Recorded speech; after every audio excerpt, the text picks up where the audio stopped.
Hi everyone, thanks for tuning in. I hope you're all well wherever you are and whatever you're up to. This is week 4 of my little summer blog and vlog series this year, and these things always come around so quickly. I can't believe it's the last week already, but I've really enjoyed making all of these posts for you. So I hope you have enjoyed them and found them inspiring. The theme this year that we wanted to do was one pattern 4 ways. So the one pattern was the Truebias Ogden cami, and then I wanted to just show you how you can mix and match it with other separates so that you could get different looks and different outfits. But then also I hope that it's given you ideas for things that you could maybe combine these individual patterns with other things that are in your wardrobe, whether they're things that you've made or things that you've bought from the shops as well. So anyway, I hope it's given you lots of ideas, and thank you so much to everybody who's left really lovely comments on Instagram and YouTube and everything. It means a lot, so yeah, thank you very much. So for the last week, I have chosen the Deer & Doe Nenuphar jacket, and this is one of their newer patterns. The style of the jacket is that it's short. I wouldn't say it's cropped, but it's short kimono style, so it's quite loose, and I'm wearing it just now, so you can kind of see that you know, it's got these like really kind of wide loose arms on it, and it's got this lovely shaping at the lapel and really lovely big patch pockets. Love a bit of pockets, and the shaping at the lapel sort of mirrors and carries through into the pocket shaping too. And then at the back, at the bottom half of the back bodice, it's got this gathered section, which is really nice. And I feel like the gathered bit didn't come up as gathered as I thought it might, just from looking at the technical drawing. So although it's quite a simple construction, there's not actually that many pattern pieces, it's got some really lovely details to it.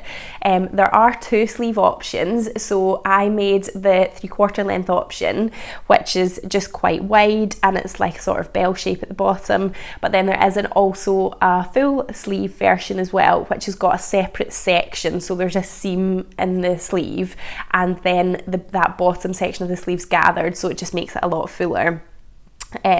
So yeah, there's a couple of options there, but otherwise the bodice is the same, and the gathered bit at the back bodice is the same for both versions as well. So the fabric that the pattern recommends is either a chambray, a rayon twill, a bastis, a double gauze, voile, a cotton sateen. So all of those fabrics are quite lightweight, and they're going to sort of be, you know, they're going to quite easily move and kind of drape. So that's the type of fabric. Forget what it's called, it's like what properties has it got. It needs to be something that's quite, you know, is quite lightweight and quite sort of breezy and floaty. So for my version, I have used a viscose linen, but it's got quite a high percentage of viscose, so 70% viscose, 30% linen, so it has that lovely natural texture and sort of slubbed effect of linen, but then it's got more of the sort of drapey properties of a viscose, so it's going to sort of just like hang and move and float around really nicely, which is perfect for this style of garment. And it just feels really lovely and breezy to wear. So I've worn it a few days this week when the weather's been really hot here in Birmingham. It's been in the high 20s, sometimes up to 30, and I just put it on just to kind of see what it would feel like to wear, and it feels really lovely and kind of loose and cool to wear, even though it's like an extra layer. So it is a really lovely fabric to wear. So as with our other posts from this series, we've made kits that you can make the same version as mine. I feel like I need to sort of reference the colour a little bit, because right now I feel like it's looking maybe quite pink, but then in the clips that I took like to show the outfit off, it looks more orange.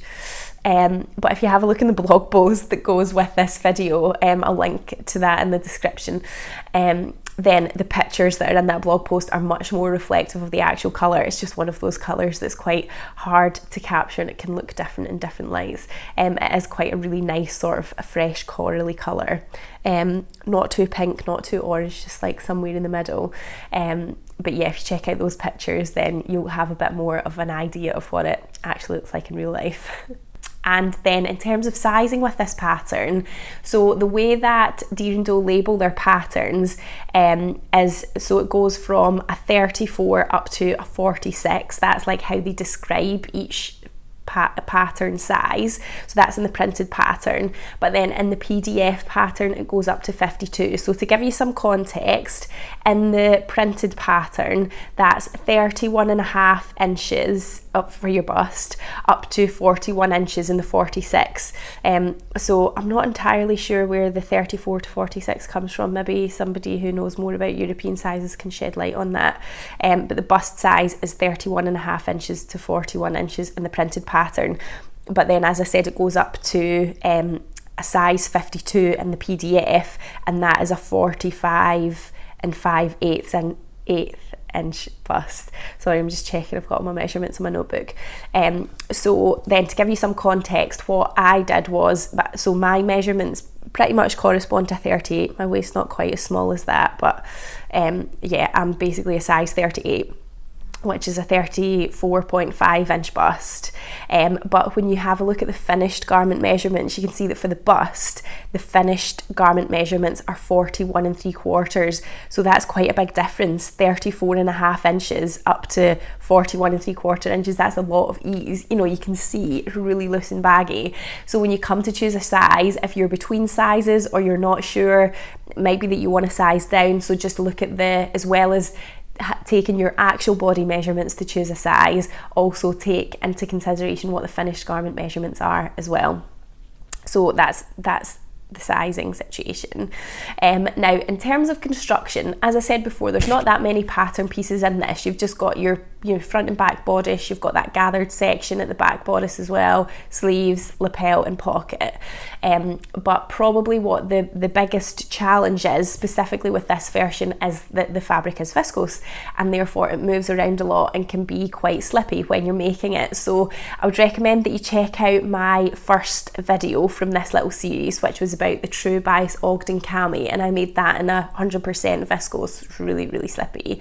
So in that video I give you some tips in terms of cutting it out, but essentially you just need to use lots of extra pins, and don't presume that the fabric will sort of fall into place where you want it to. You need to trust your cutting out and make sure that your raw edges line up when you come to sew it. And then when you come to put the interfacing onto this lapel section here, so there's like an outside and an inside bit to the lapel section, and one of them has interfacing on it. So what I would recommend that you do is put the fabric that you've cut out onto the ironing board, and then use the pattern piece that you've got to check that the orientation of the fabric is still the same as the pattern piece, because it does have a curve on it, so it's really likely to sort of become misshapen, just because that's the nature of the fabric when you kind of cut it in a curve. So use your paper pattern, make sure it's the same size, and then put your interfacing on the top. So yeah, I would recommend that you do that. And then also when you come to sew in that little sort of angle detail in the lapel, just so that you get the turning angle correct, because you want to have it symmetrical, because they're so close to each other. I would recommend that you just draw the stitch line in before you actually come to sew it, just on that section there. The seam allowance is 1.5 centimeters or 5/8 of an inch, and yeah, I would just recommend that you measure that and draw it in, just so that when you come to stitch it, it's just a bit easier to get it accurate, where you sort of have to pivot and come round those corners, and then it means that you can get it the same on both sides as well. So in terms of style options and pairing up with other items that I have shown you in the rest of this series, so here I'm wearing it with the navy blue Ogden and the navy blue Lander trousers and some fancy shoes. So that's sort of one look that you can go for. I think it's got quite a kind of dressed up feel to it. And then I've also paired it with the patterned one as well, just to sort of mix it up a little bit, so it just gives you an idea what it might look like with different things, and hopefully you can sort of see how the shape of it and how it moves a little bit more. Or you can kind of dress it down. So here I'm just wearing it with some skinny jeans. These are my ginger jeans, but you know, probably that you've got some jeans anyway, even if you haven't made your own, so that's fine. And so yeah, it looks nice just as a little sort of cover up. So maybe like if you're going out in the evening but it's still quite casual, instead of a cardigan, it's just nice to pop on. It's maybe like a little bit smarter than a cardigan, but still quite casual, and just nice as a little cover up. And then I thought I would show you what it looks like as well with the shorts. So maybe if you were like on holiday and you were going out in the evening, but you want to just take something for the walk home if it's going to get a bit cooler, then it's really nice. I think that's the great thing about linen. It can sort of keep you cool when it's hot, but if it's cold, then it's just like a nice little extra layer for you as well. So hopefully that gives you some ideas in terms of how you can mix and match it in with other patterns from the series, but yeah, other things that you might have in your wardrobe as well. And that was really my main aim. You know, I can appreciate that not everybody can make everything that you wear.